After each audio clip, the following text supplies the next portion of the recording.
일본이 독도를 진심으로 탐내고 있습니다. 독도는 비록 작은 섬이지만 독도 주변의 해역에는 천연가스를 비롯한 에너지원과 해저 자원이 넘치며 물고기가 많이 잡히는 풍부한 수산 자원을 가지고 있는 그야말로 노다지 같은 해역인데요.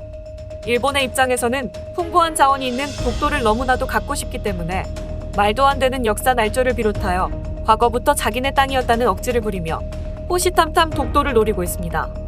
심지어 다케시마의 날이라는 말도 안 되는 기념일까지 만들어 매년 행사를 진행하고 있으며 올해에도 여지없이 다케시마의 날 행사를 진행했죠. 일본의 독도에 대한 집착은 일본판 해병대라고 불리는 수륙기동단까지 창설하게 만들었으며 이들은 명분은 중국을 견제한다고 하지만 실제로는 독도 침공을 염두에 둔 훈련을 하는 등 군사적으로 빼앗을 방법까지 생각하고 있는 것이 현재 일본의 모습입니다. 거기다 여차하면 해상전력만이 아닌 항공전력까지 투입하기 위해 작전 계획을 만들었으며 현재 개조 중인 두 척의 항공모함이 완성이 되면 일본은 독도 앞바다에 항공모함을 띄워 F-35 전투기로 독도 상공을 장악하려는 계획도 가지고 있는데요. 그러나 미친 듯이 독도에 집착하며 항공모함까지 동원하여 독도를 노리려는 일본의 계획도 한국이 완성을 앞둔 울릉공항 앞에 무릎을 꿇게 되었습니다. 일본의 항공모함보다 몇 배나 긴 활주로를 가지고 있고 침몰하지 않는 불치막 모인 울릉공항이 독도 앞에 완성이 되면 일본은 더 이상 군사적 도발이 불가능해지면서 수십 년간 계획해온 독도 점령 계획이 완전히 쓸모없어지기 때문인데요. 이번 시간에는 한국의 울릉공항 앞에 일본이 무릎 꿇을 수밖에 없는 이유와 일본의 군사 전력이 대한민국에 더 이상 상대가 되지 않는 이유에 대해서 자세히 알아보겠습니다.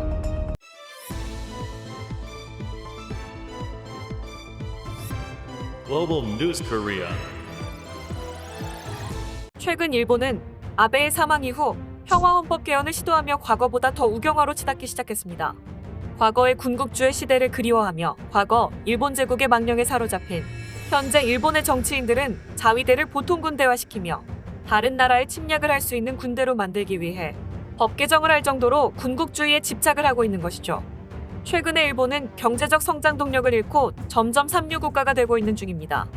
시간이 지날수록 일본의 몰락은 가속화되어 가고 있으며 그러다 보니 일본은 과거를 그리워하며 과거에 한참 재미를 봤던 시절로 돌아가고 싶어하는 중이죠.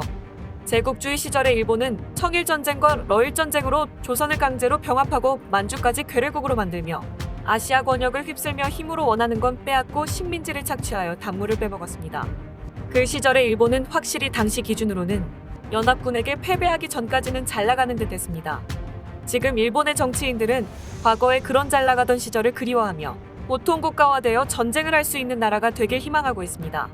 그러면서 독도에 대한 침탈 야욕도 지속적으로 보이고 있는데요. 독도는 단순히 우리 땅이라는 것 말고도 굉장히 매력적인 자원에 보고입니다. 독도 근해의 수심 1500m 밑에는 메탄하이드레이트가 매장되어 있습니다. 이산화탄소 발생량이 적고 맑고 깨끗한 에너지원으로 6에서 20억 톤가량의 메탄하이드레이트가 매장되어 있는데요. 드라이아이스와 비슷한 모양을 가진 메탄하이드레이트는 불을 붙이면 잘 타기 때문에 불타는 얼음이라고도 불립니다. 메탄하이드레이트는 석유의 3분의 2, 석탄의 2분의 1 정도의 이산화탄소만을 발생시키는 청정에너지로 미래의 에너지 자원으로 주목을 받고 있습니다. 이 매장량은 우리나라가 짧게는 30년에서 길게는 100년까지 쓸 수 있는 어마어마한 양이기도 하죠. 또한 독도 해저의 표면은 인산연암으로 이루어져 있는데 무공해 천연비료의 원료나 기초 소재로 활용될 수 있는 인산염암은 우리나라에서는 매년 152만 톤 정도를 사용하고 있습니다. 그러나 우리나라의 육지에서는 인산염암이 발견되지 않아 전량 수입에 의존하고 있는 것이 현실이죠. 독도의 수심 500에서 1000m 해저에는 우리나라가 50년간 사용할 수 있는 2억 톤 이상이 보존되어 있는 것으로 추산되고 있습니다. 거기다 독도 주변의 해양 심층수는 매우 깨끗하고 미네랄과 영양분이 풍부하여 경제성이 높은 해양 자원으로 각광받고 있으며 소금과 마시는 물, 그리고 화장품 등으로 만들어지며 의약품, 식품, 미용용품, 농업용품 등 다양한 분야에서 활용되고 있습니다. 거기다 물고기를 비롯한 수산 자원까지 독도는 그야말로 자원의 보고이며 우리가 독도를 빼앗겨서는 절대 안 되는 이유이기도 합니다. 이런 곳이 눈앞에 있으니 일본은 독도를 갖고 싶어 안달낼 수밖에 없는 것인데요. 지금도 일본은 독도에 대한 야욕을 버리지 못하고 있으며 실제로 독도를 침공하기 위해 독도 침공 3단계 시나리오까지 작성하여 독도에서 구체적으로 어떤 식으로 점령을 해야 할지에 대한 문건도 볼 수 있으며 최근에는 자위대의 선전 영상에 독도를 일본 영토로 표기하며 독도에 대한 도발을 감행하고 있습니다. 이처럼 노골적으로 독도에 대한 도발을 감행하는 일본의 이면에는 또 다른 계획이 숨어 있습니다. 바로 최근 일본은 항공모함을 2척이나 가지게 되었습니다. 언뜻 보면 독도함과 비슷하게 생긴 이 함선들은 이즈모급으로 불리는 함선들로 1번 함인 이즈모와 2번 함인 카가 총 2척이 건조되었으며 처음에는 헬기를 띄우고 다니는 헬기모함이라는 용도로 건조되었습니다. 잠수함을 잡는 헬기를 싣고 다닌다는 용도로 만들었다는 이 함선이 처음 공개되었을 때 헬기만 싣고 다니기에는 너무 크고 분명히 일본에 다른 노림수가 있다고 전문가들은 예측했습니다. 전문가들은 당시 이즈모급 함선을 보며 군국주의 부활을 노리며 언젠가는 항공모함으로 개조하려고 하는 것이 아니냐는 우려 섞인 반응을 보였었는데요. 그 전문가들의 예측이 아니나 다를까 그대로 적중하여 최근 중국이 전 세계의 만행을 저지르며 해군력을 확장하며 미군에 대해 위협을 가하게 되자 미국은 중국 견제의 차원에서 일본에게 항공모함의 보유를 허락하게 된 것입니다. 그러자 일본은 이즈모와 카가 두 함선을 경항공모함으로 개장했으며 여기에 각각 12대의 F-35B 전투기를 탑재하고 작전을 나갈 수 있게 되었습니다. 하지만 한국의 입장에서 일본이 항공모함을 가지게 되는 것은 좋지 않은 현상이라 할 수 있죠. 비록 경항모이지만 2척이나 되며 F-35를 탑재하기 때문에 충분히 강력하며 타국을 공격할 수도 있는 전력이기에 방어만을 위한 무장을 한다는 자위대의 성격과는 전혀 맞지 않는 말 그대로 침략용 무기입니다. 거기다 일본은 헌법을 고쳐가며 과거에 침략 전쟁을 하던 제국주의 시절로 회귀하려는 모습을 보이고 있죠.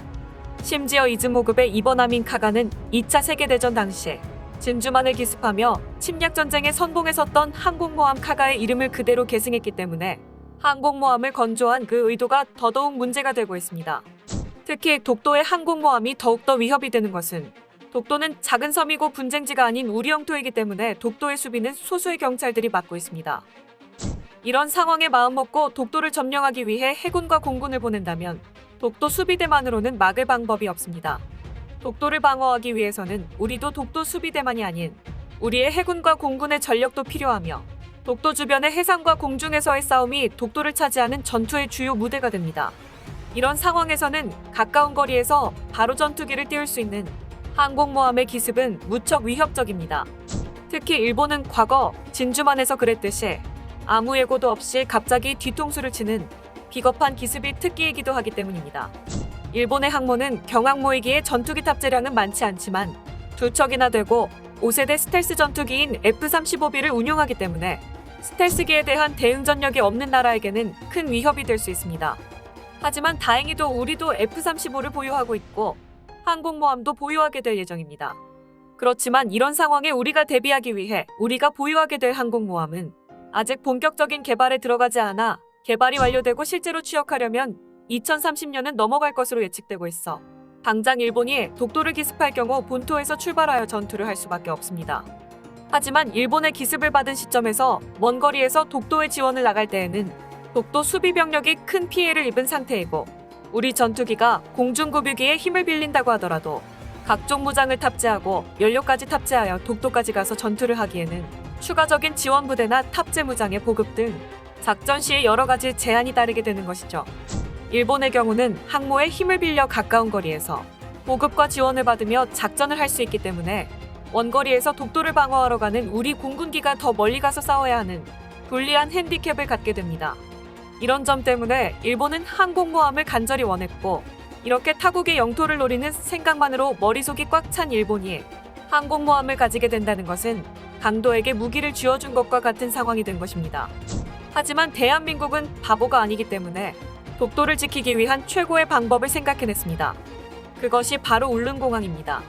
독도와 인접하고 있는 울릉도에서 전투기가 출격하게 된다면 독도 상공위에서 전투를 치르더라도 연료 부족이나 추가 보급에 대한 걱정이 상당히 줄어들게 됩니다.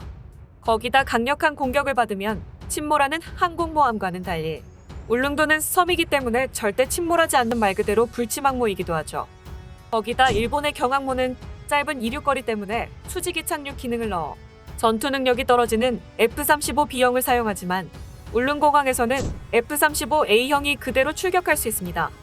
F-35는 크게 A형과 B형, C형으로 나누어지는데 A형은 공군용으로 가장 전투 능력이 높으며 무장 탑재량도 우수합니다. 그에 비해 F-35B형은 수직이 착륙 기능을 넣어 활주로가 짧은 경항모에서도 이륙이 가능하지만 수직 이착륙 기능이 전투기의 많은 부분을 차지하게 돼 공중전시 기동성과 무장 탑재량이 A형에 비해 많이 떨어집니다.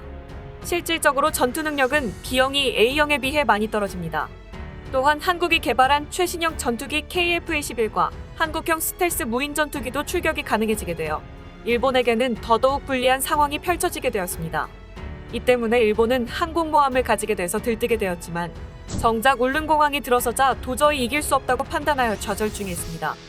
몇십 년을 공을 들여 항공모함을 겨우 손에 넣어 독도에서 무력 시위가 가능하다고 생각했는데 정작 한국은 몇 년도 되지 않는 사이에 울릉공항을 건설하고 완공도 얼마 남지 않아 울릉공항이 들어서게 되면서 동해와 독도 주변에서 잠시나마 항공모함으로 우위를 차지할 수 있다고 생각했던 일본인들의 전략을 완전히 부셔버렸습니다.